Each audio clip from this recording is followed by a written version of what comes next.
Welcome to the Seth Thibodeaux Show, featuring the head coach of the Nicholls State University baseball team, Seth Thibodeaux. Today's program is presented by State Farm. Contact your local State Farm agent today and get to a better state. The Seth Thibodeaux Show is also sponsored by Rouse's Supermarkets. Rouse's, you're either local or you're not.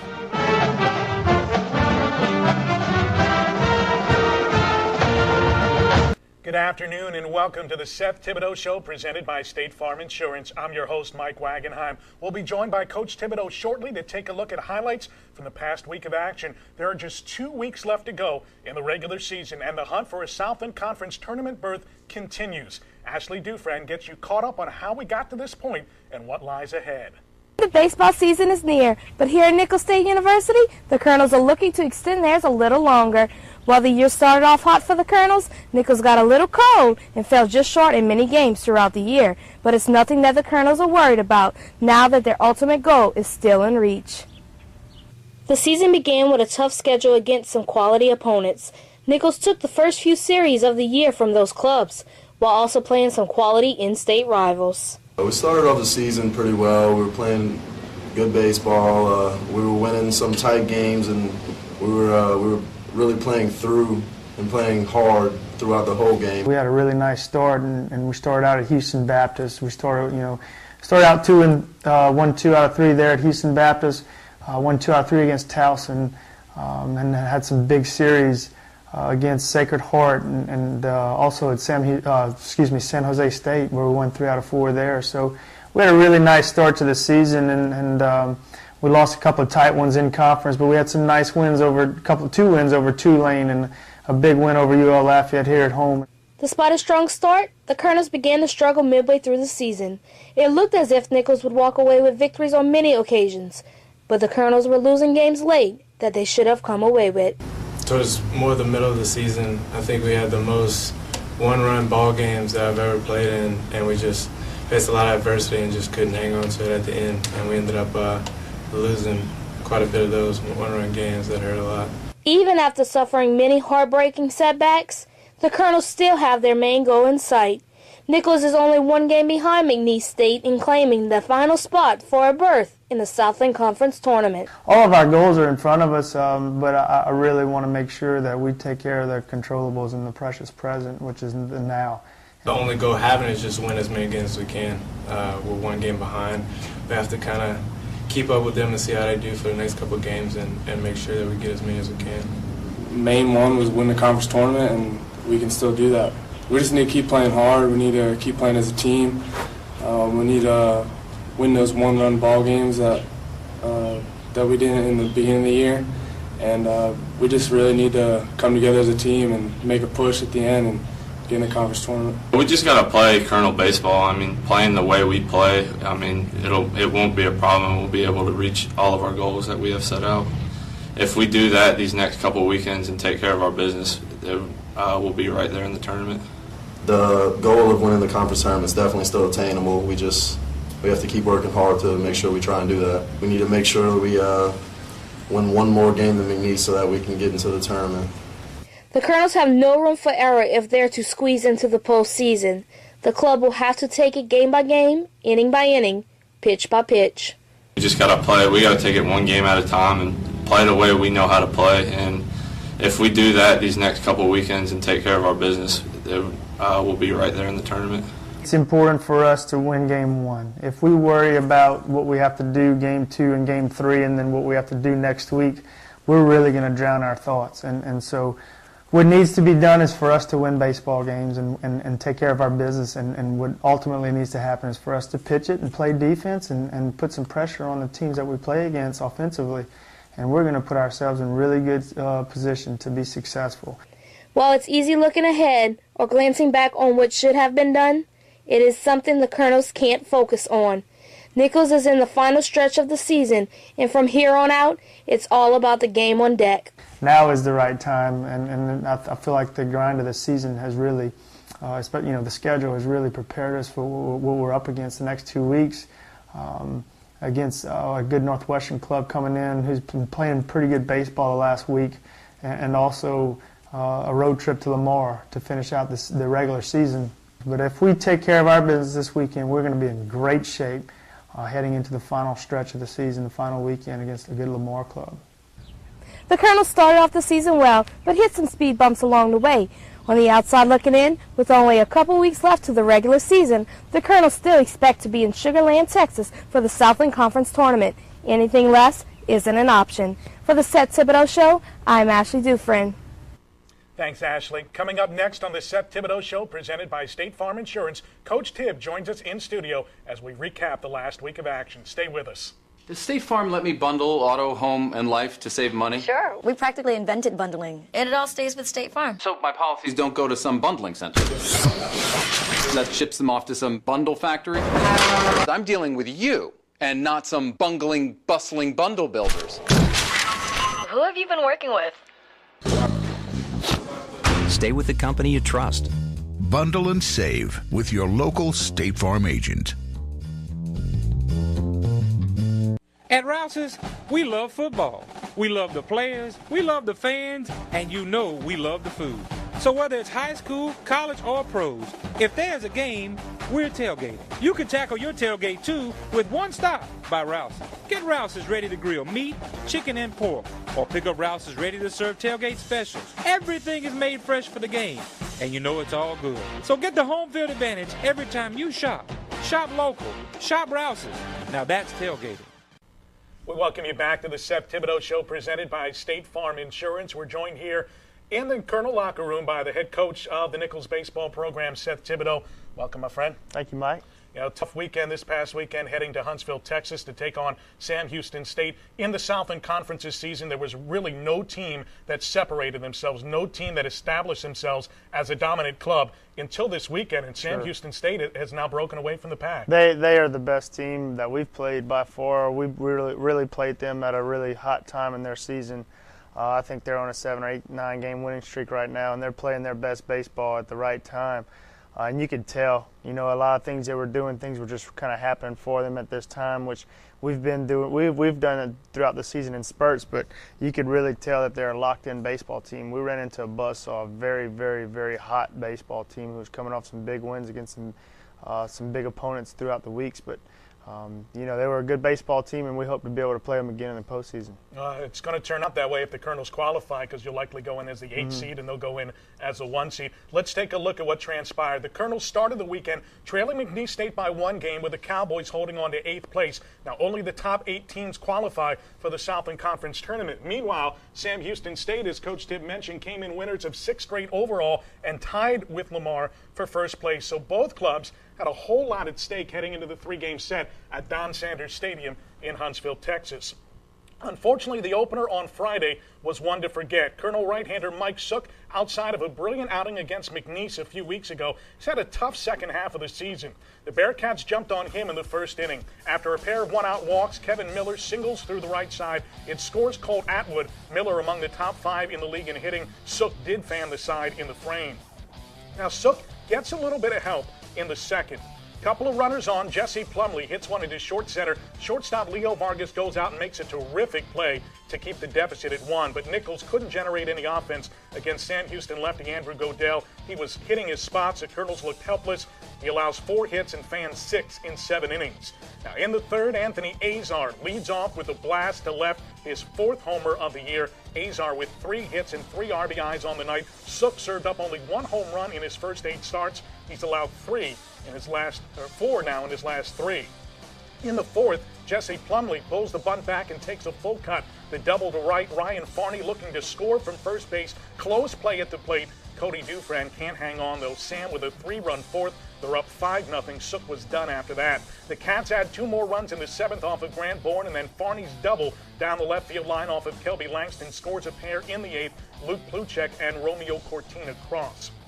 This game, unfortunately, ends appropriately enough on a forgettable play here as Phillip Lyons boots the Atwood grounder. Farney scores to make it 10-0. The run rule kicks in, and the game is called in the 8th, the first run rule loss for Nichols this season. Godale and Alan Scott combined on the 4-hit shutout, with Lamar falling to Oral Roberts Friday night. Sam Houston took sole possession of first place. This wasn't the Colonel Ball Club we expected to see in the opener, Coach. No, their arm was good. He was locating, and we had our opportunities. We had a good approach against him. We got his pitch count up pretty high, as you'll see at another game on Sunday during the weekend. But we needed to get that clutch hit, and we needed to not be down 3-0 early, and that's the difference right there, because you're playing catch-up against a really good arm. We have a pretty good approach. We got guys in scoring position. I think we left 9 or 10 guys there. We needed the big hit when we had the opportunity. We never got the big hit, and once a good arm, once he gets past, a couple of walks here or a hit there, if you don't get the big hit, they're going to settle in and get you, and that's exactly what he did. Let's turn our attention to Game 2 on Saturday. Nichols put up plenty of runs in this one, but would it be enough? Bottom of the first, Corey DeLang working to Colt Atwood. How about Matt Richard with a diving catch in center field? But in the second, an error puts Luke Pluchek into scoring position before Carter Burgess dumps one into right. Mike Barba was playing deep with the wind blowing out. Sam Houston scores a pair of unearned runs in the inning. Bearcat righty Tyler Epler limits Nichols to 1 hit through the first 3 innings, but Tyler Duplantis notches an RBI single in the 4th. Keith Cormier had led off with a walk. He scores. Colonel's down 2-1. Duplantis with 3 hits. Then Barba at bat. His grounder to third eats up Kevin Miller. The second error of the inning, Brandon Jackson scores the tying run. After Cody Dufran draws a bases-loaded walk to give Nichols a lead, David Zorn comes through with a 2-run single. Now the ball here gets through the legs of right fielder Ryan O'Hearn. It rolls all the way to the track. Barba and Phillip Lyons cross.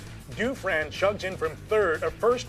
Zorn will try to score. The relay a bit offline. It's a 7-run inning. Nichols up 7-2.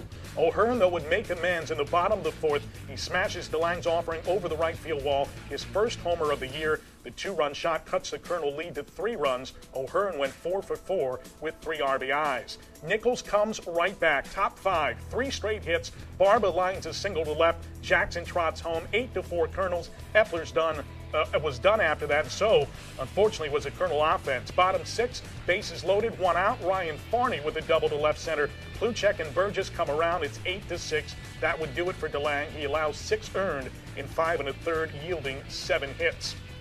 Now Nichols brings Mark Picciola into the ball game to face Jesse Plumlee. Plumlee at bat here, facing Picciola. The base hit to center, chasing in O'Hearn and Farney. This game is tied at 8. Plumlee batted in 3 runs on the afternoon. 2 batters after that. Anthony Azar with his lone hit of the day. It was a big one. Plumlee scores the go-ahead run. Sam Houston rallies from 5 down. They're up 9-8. Colonel closer Jordan McCoy on to pitch the 8th, trying to keep it close, but he gets roughed up for 4 runs on 5 hits. Romeo Cortina with the RBI double here. Miller scores from first. The Bearcats put the game out of reach at this point. In the 9th inning, Tyler Duplantis sharply lining into a double play here to end it. 13-8 the final. Sam Houston clinches the series. Bearcat relievers Logan Boyd, Michael Burchett, and Alan Scott toss the final 5 innings, yielding just 3 hits and 1 walk. And, Coach, that was a difference in this one. The Sam Houston bullpen just locked it down. Yeah, they did, and we didn't, and that was a little frustrating. When we had the lead 7-2, we needed to come back and have a shutdown inning, but a walk. I think it was with 2 outs, and we give up a 2-run home run, and then cut it to 7-4. You give them life when you do that. And our mentality has got to get to a point in our program where that's a shutdown inning. That's got to be a 0 there. And when it is, then you sense the other team kind of starting to just know they're losing, and they sit back and let the game play out, and you just continue to dominate. That's the hurdle we're trying to get across right now. So it's getting there, and we hope to have that during the postseason for sure. The Colonels have learned to play from behind. It's playing from in front that's been an issue. Absolutely. We need to continue to try to learn how to be a dominant club when we're ahead and put our foot on the gas pedal. Just step on that throat. That's right. Game 3 on Sunday afternoon. Nichols still 1 game behind McNeese. This one didn't start well. Brandon Jackson allowed 3 runs in the first. Let's take you to the top of the 3rd. After Cody Dufran scores on a Caleb Smith wild pitch, Nichols executes a double steal. Leo Vargas takes second. Matt Richard beats the throw home. Nichols is within 1. But it falls apart in the 4th. Hayden Simmerly pops up. Should have been out number 2, but Vargas has problems with the wind. It falls beside him, and that spelled trouble with a capital T. Ryan O'Hearn drove in a pair, then Colt Atwood notches this bases-loaded infield single. Carter Burgess scores to make it 6-2. Jackson's day was done after this walk to Anthony Azar. This would force in O'Hearn. Azar had 2 doubles and 2 RBIs. This was the worst outing of the year by far for Brandon Jackson. 2 plays to show you what kind of day this was. Matt Richard in the 5th, the chopper to Kevin Miller. That's a big league play to get Richard. And then in the home half of the 6th, the Cats racked up 5 runs. How about this? Luke Pluchek with the drive off Grant Bourne. It's off the fence. Now, Richard goes crashing into the wall, is slow to get up. Pluchek makes it around the bases in 15 seconds. It's a 2-run inside the park home run. Nichols falls 12-2. Run ruled in 7 innings as Smith and Cody Dixon combine on a 2-hitter. The Cats improved to 31-17, 15-6 in the Southland. They're up by 2 games now on Southeastern Louisiana, Texas A&M Corpus Christi, and Oral Roberts. Fortunately, Corpus swept McNeese. That means Nichols is still just 1 game behind the Cowboys for the final spot in the Southland Conference tournament. 6 league games remain now. The Colonels host Northwestern State and visit Lamar. McNeese is at Oral Roberts, and then we'll host Southeastern Louisiana the following weekend. And this is still a dog race right now, Coach. Absolutely it is, and our main concern right now is making sure we're prepared for Friday night. That's all we can control, and what an exciting time in the season. If this is not something that you want to be a part of or you've worked for, then what kind of a competitor are you? So we're excited about our opportunities, and we want to make sure we capitalize on the opportunity that's been presented for us. And the next challenge is to be our best we can be on Friday night and win that baseball game. Speaking of Friday night, a change in the rotation now with Mike Sook having difficulties for the better part of the last 5 weeks. He's going to go to the bullpen. You'll throw Corey DeLang on Friday instead of Saturday. Taylor Bird gets sent back to the rotation. He'll be your Saturday starter. How do you envision that changing things? I don't think it'll, you hope that you can pitch it well, because I think I know in order for us to be successful, we've got to pitch and play defense at this time of the year and allow the ABs, the bats, the big hits. That's all going to come, but what has to happen is defense and pitching. And so you really hope that Corey DeLang can be dominant on Friday night and be that workhorse for us and no matter what, be successful and be the bulldog we need on Friday night. And then you need Taylor Bird to come in, and he's got the best stuff, in our league sometimes. So he's got to be consistent, and if he does, then we got a chance to be very successful there. So we need to pitch it and play defense. That's very important to us right now. Now the Colonels headed to Turchin Stadium in New Orleans for their final non-conference game of the season. Nichols entered the meeting with Tulane on a 5-game midweek winning streak. The Red and Gray had claimed their last 8 non-league games overall. Meanwhile, the Colonels had a shot at a 3-game season sweep of the Green Wave, something that hasn't happened since 1990. A rough start to this one, though, as Nichols goes pitcher by committee. Taylor Bird gets his start, dealing to Sean Potke in the first. He rips the offering to left. Richard Cartland scores. He led off with a hit. Bird gives up 2 runs in his lone inning of work. Into the second, Mike Sook takes over. Carthon again batting with 2 out. The sharp ground ball inside of third plates Bowen Woodson. The Wade get 2 runs off Sook. Nichols down 4-0. Carthon registered 3 hits, including 2 doubles. This one a ground rule double as the ball gets stuck in the corner. Nichols down 6-0 after 3. Into the 4th, Brandon Jackson facing reliever Andrew Reeves. A 2-bagger down the left field line, chasing in Keith Cormier, who had also doubled. Nichols is on the board. 2 men on now. Phillip Lyons at the bat, and he slices one into the corner. He only gets a single out of the deal, but it scores Jackson. 8-2 Wade at this point in time. After the Greenies score a run in the 4th and add another in the 5th, Nichols would rally once more. In the 6th, bases loaded, no outs. Mike Barba against Kyle McKenzie. He delivers. The double scores Jackson and Tyler Duplantis. We got ourselves a 4-run ball game. Cody Dufresne would notch a sac fly, and then Leo Vargas would make his way to the plate here. And this is what I'm talking about. The Colonels know how to play come from behind baseball. Vargas singles through the left side. In comes Barba. A 4-run frame. Nichols now down by a score of 8-6.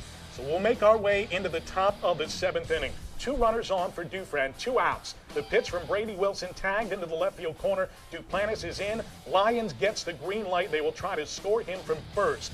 Unfortunately, he's cut down on the relay for Brennan Middleton, and Tulane hangs on to the lead, though Nichols trails by just 1. Final chance in the 9th. A couple of runners on, but Ian Jabot induces a ground ball double play off the bat of Lyons. Nichols grounded into 5 twin killings on the night and fall just short, 8-7. The Colonels did register 12 hits, including 3 for Duplantis, as Nichols used 9 different pitchers in this contest. Coach, the good news coming out of that, after a rough weekend at the plate against Sam Houston, the bats started to come alive again on Tuesday. Yeah, the bats came alive, and great news is we played extremely hard and competed at a very high level. Man, I really enjoyed watching our position guys compete there. It was a lot of fun. It was gritty, it was determination, and we got better last night. And I do not like how we pitched it in the first 2 or 3, 4 innings. I thought that was very uncompetitive of our pitching staff. But I do like how down 6-0 on the road, and we came back and popped them pretty good down the stretch, and we had a chance there. But the frustrating part was 4 innings we didn't score in that game, and we had the leadoff runner on each time. And so that has to get better right there. So there's so many things we can learn from that game, and we had a chance to sweep Tulane for the first time in many, many years, and we lost that game by a run. So we'll take the 2 out of 3 this year from Tulane, but we knew we had a chance to sweep them, and that's a little frustrating. But the good news is we're ready for the weekend. We're ready for Friday night. Much more coming up here. We'll take you to a tournament race of a different kind coming up on the Seth Thibodeaux Show, presented by State Farm Insurance. Stay with us. Does State Farm let me bundle auto, home, and life to save money? Sure. We practically invented bundling, and it all stays with State Farm. So my policies don't go to some bundling center that ships them off to some bundle factory? I'm dealing with you, and not some bungling, bustling bundle builders. Who have you been working with? Stay with the company you trust. Bundle and save with your local State Farm agent.